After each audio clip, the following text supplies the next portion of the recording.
नमस्कार दोस्तों, आज इस वीडियो के अंदर मैं आपको बताने वाला हूं कि अभी रिसेंटली एक मामला सामने आया है। दिल्ली की डिस्ट्रिक्ट कोर्ट के द्वारा यहां पर एक व्यक्ति को मुआवजा पे करने के लिए बोला है और वकील की कोर्ट फीस जो अपनी होती है उसको पे करने के लिए बोला गया है। लगभग 7,70,000 रुपए प्लस 3 लाख रुपए अगर मैं इवेलुएट करके बोलूं तो टोटल 10,90,000 अमाउंट पे करने के लिए एक व्यक्ति को बोला है। और रीजन क्या था कि उस व्यक्ति ने वकील साहब की कोर्ट फीस पे नहीं करी थी, क्योंकि उस व्यक्ति के ऊपर इलाहाबाद हाईकोर्ट के द्वारा एक अपना ऑर्डर पास करा गया था और वो जो व्यक्ति है यानी कि क्लाइंट है वो चाहता था कि इलाहाबाद हाईकोर्ट का जो ऑर्डर है वो जो है अपना चैलेंज करा गया है honourable supreme court of India के द्वारा।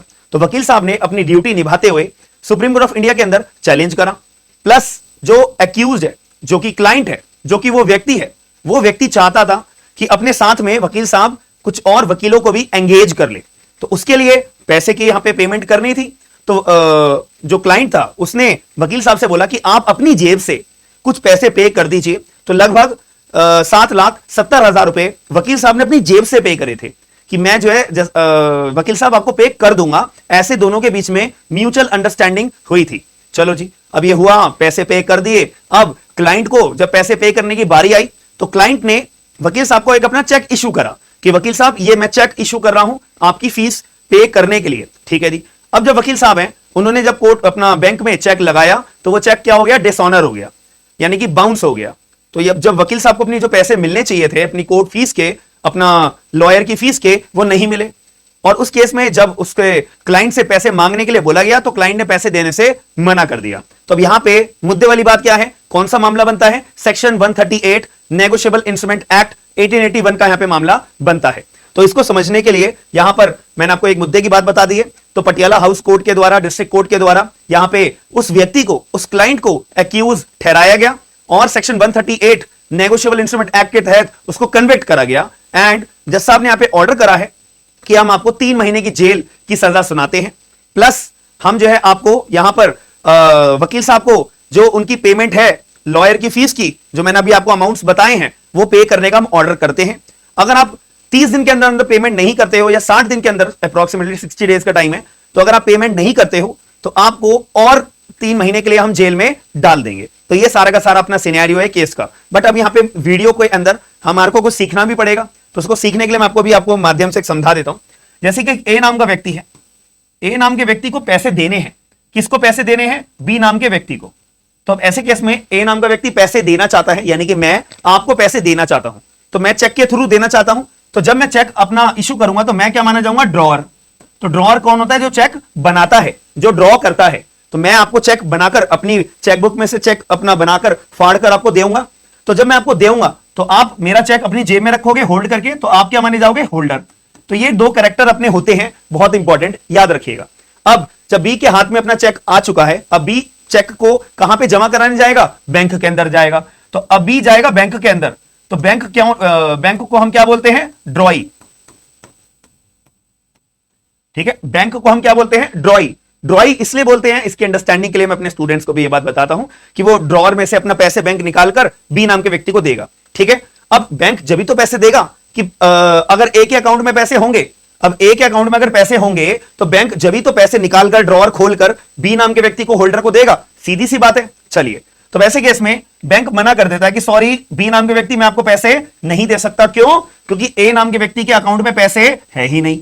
तो इस केस में बी नाम का व्यक्ति फंस गया कि भाई मेरे को तो ना तो पैसे मिले, जो मैंने इतनी मेहनत करी है, मेरे को पैसे तो मिलने चाहिए, तो मेरे को पैसे नहीं मिले हैं। तो इस केस में अब बी के पास क्या अधिकार आ जाता है? अब बी के पास यहां पे अधिकार आ जाता है नेगोशिएबल इंस्ट्रूमेंट एक्ट के अंदर, जो बात करता है अपना सेक्शन नंबर 138 में।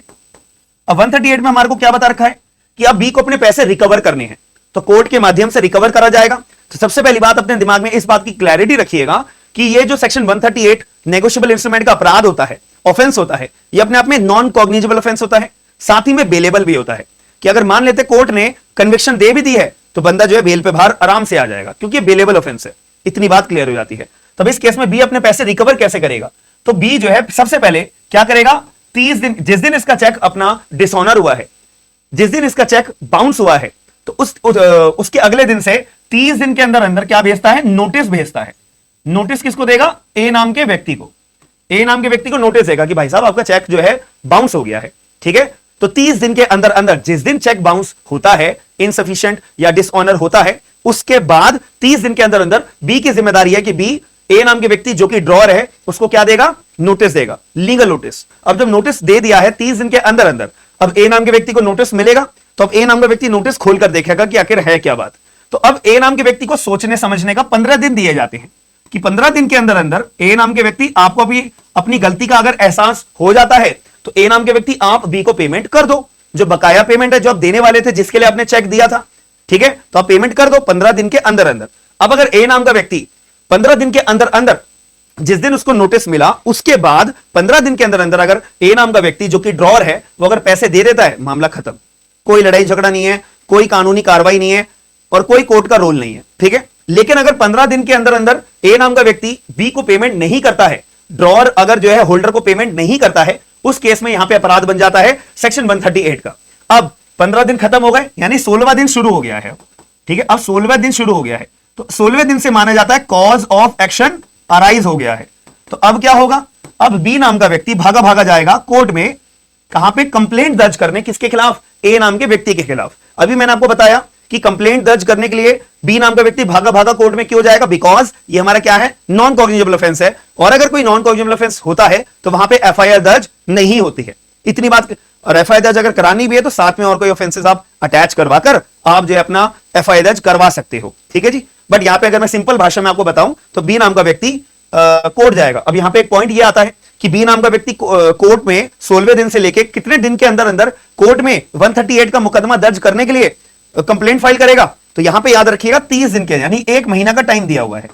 1 महीना के अंदर 30 दिन भी होते हैं, 31 दिन भी होते हैं, इसीलिए हमारे कानून के अंदर 1 महीने का टाइम यहां पे मेंशन करा हुआ है कि बी नाम का व्यक्ति 1 महीने के अंदर अंदर भागा भागा जाएगा कोर्ट में ए नाम के व्यक्ति के खिलाफ में 138 का मैटर दर्ज कराने के लिए, डिसऑनर ऑफ चेक का मैटर दर्ज करवाने के लिए। अब एक और बात आती है कि यहां पे जो बी नाम का व्यक्ति है वो कौन सी कोर्ट के अंदर जाएगा, भारत के अंदर तो भतेरी कोर्ट है, तो मैं जहां पे मेरा मन करेगा क्या मैं वहीं पे अपना केस दर्ज कराने के लिए जा सकता हूं, नहीं। तो यहां पे बात को याद रखिएगा, बी कहां पे जा सकता है, जहां पे बी का अपना बैंक होगा, वहां के लोकल जुरिडिक्शन में जो डिस्ट्रिक्ट कोर्ट होगा वहां पे कंप्लेंट दर्ज कराने के लिए 138 का जा सकता है, या फिर जहां पर ए नाम के व्यक्ति का बैंक अकाउंट है जिस जगह पे, उस जगह के कोई भी डिस्ट्रिक्ट कोर्ट के अंदर अपना कंप्लेंट दर्ज कराने के लिए 138 का जा सकता है। तो ये बात कहां लिखी हुई है, ये बात हमारी section number 142 negotiable instrument act के अंदर मेंशन करी हुई है। तो यहां पे हमारे दोनों बात कवर अप हो जाती हैं, इतनी बात क्लियर हो जाती है। चलिए, तो बी नाम का व्यक्ति 1 महीने के अंदर अंदर अगर ए के खिलाफ अगर केस दर्ज करा देता है तब यहां पे मुकदमा शुरू हो जाता है 138 का। और दूसरी बात एक ये भी याद रखिएगा कि ये जो मुकदमा होता है नेगोशिएबल इंस्ट्रूमेंट एक्ट का, ये कोई लंबा चौड़ा मुकदमा नहीं चलता है, यहां पर समरी ट्रायल चलाया जाता है। यहां पर कानून के अंदर लिखा हुआ है कि भाई ये लंबे चौड़े मुद्दे नहीं है, छोटे मोटे मुद्दे हैं, तो यहां पे आप क्या चलाओ, समरी ट्रायल चलाओ। समरी ट्रायल चलाओगे तो बढ़िया रहेगा। अब यहां पे सिरदर्दी सबसे बड़ी क्या होती है कि बी नाम के व्यक्ति को यह बात प्रूव करनी पड़ेगी कि जज साहब मैं जो ए नाम के व्यक्ति से पैसे लेने वाला था और ए नाम का व्यक्ति मुझे जो पैसे देने वाला था वो कौन सा पैसा था, लीगली एनफोर्सिएबल पैसा था, लीगली एनफोर्सिएबल वाला पैसा था। तो ये सारे पॉइंट्स जो मैं आपको बता रहा हूं ना, ये आपको जजमेंट के अंदर मिलेंगे। ये सारी की सारी कहानी ये वाले जजमेंट के अंदर आपको देखने को मिल जाएगी बहुत आसानी से। 9 पेज का जजमेंट है, आप पढ़िएगा तो यही सारी बातें आपको समझ में आएंगी। तो यहां पे बी नाम के व्यक्ति अगर कोर्ट में प्रूव कर देता है कि जज साहब जो ये पैसा ए नाम का व्यक्ति है जिसने मुझे चेक इशू करा था, जो कि डिसऑनर हो गया है, बाउंस हो गया है, वो लीगली एनफोर्सिएबल है, तो अगर ये बात प्रूव हो जाती है देन कोर्ट जो है बी के फेवर में जजमेंट पास करके ए को ऑर्डर करेंगे, पहली बात आप पैसे प्यार से दे दो, अगर नहीं दोगे तो कन्विक्शन के लिए यानी कि जेल भी हम भेजेंगे आपको, और आपको ऊपर से जो अमाउंट है उसका डबल अमाउंट आपको पे करना पड़ेगा। तो ये बहुत हार्श पनिशमेंट बन जाती है। तो अगर सीधे तौर पे आपको पैसे देने हैं तो आप दे दो, नहीं देने सीधे तौर पे तो यहां पे कोर्ट फिर आपके खिलाफ ऑर्डर करता है। तो ये सारी की सारी हमारी प्रक्रिया होती है। और यहां पे भी हमारे केस के अंदर जो बी नाम का व्यक्ति है वो है वकील साहब, ठीक है, और जो ए नाम का व्यक्ति है वो वकील साहब का क्लाइंट है, ठीक है जी। और ये जो ड्रॉअर है ये बैंक के अपने चेक्स अटैच करे हुए हैं, ठीक है। तो यहां पे अगर मैं आपको शो भी करना चाहूं, ये सब आपको बातें समझ में आ जानी चाहिए। एक बारी कमेंट बॉक्स के अंदर ये पॉइंट मेरे को अपना बता दीजिएगा, ये सारी बातें आपको समझ में आ गई, सिंपल प्रोसेस है, ठीक है। अब यहां पे ना एक मैं आपको जरूरी जानकारी देना चाहूंगा। तो जैसे ये चेक का अमाउंट है 7,70,000 रुपए का, जैसे मैंने आपको बताया, तो यहां पे ना कोर्ट क्या करता है कि जब भी कोई सबूत पेश करे जाते हैं, कोर्ट के सामने जो भी कोई सबूत पेश करे जाते हैं, तो कोर्ट उन सबूतों को पहले एनालाइज करता है, वो मैटर होता है। तो उन मैटर को कंसीडर करता है कि एग्जिस्ट करता है या नहीं करता है। अगर जैसा आपको लगता है कि हां ये जो मैटर है और ये जो डॉक्यूमेंट्स हैं ये अपने आप में कंसिडरेबल है, इनको एज एन एविडेंस का पार्ट माना जा सकता है, तो उन मैटर को क्या कोर्ट कंसीडर करता है? एग्जिबिट। यहां पे एग्जिबिट, ये देखो यहां पे लिखा भी होगा, तो उन मैटर्स को क्या कोर्ट कंसीडर करता है? एग्जिबिट। जैसे कि पार्टीज ने अपने सबूत के तौर पे आईसीआईसी बैंक के अपने रिसिप्ट दिखाई होंगी, तो उनको कोर्ट ने एग्जिबिट माना। तो एग्जिबिट मानने के बाद मार्क लगा देता है, मार्क ए, मार्क बी, मार्क सी, ठीक है। ये इसका मतलब ये होता है कि कोर्ट ने आपके दिए गए जो सबूत हैं, डॉक्यूमेंट्स हैं, उनको सबूत मान लिया है, कोर्ट के अंदर सबूत मान लिया है, तो इसलिए हम इसको एग्जिबिट मान रहे हैं और मार्क कर रहे हैं कि ये पहला सबूत है, ये दूसरा सबूत है, ये तीसरा सबूत है। दूसरा, पेमेंट की रिसिप्ट 1,65,000 रुपए की भी कोई रिसिप्ट इनके द्वारा जमा कराई गई होगी, ठीक है, चेक इशू करा होगा, तो उसका चेक की कॉपी, रिसिप्ट कॉपी, ये सब यहां पे सबूत के तौर पे पेश करी गई थी। और कैश विड्रॉल यानी कि एटीएम से जब कैश विड्रॉ करा होगा उसका भी प्रूफ दिखाया होगा, बैंक अकाउंट की स्टेटमेंट्स दिखाई होंगी, तो ये भी एग्जिबिट माना और इसको भी अपना मार्क दे दिया, सी मार्क दे दिया, ठीक है जी।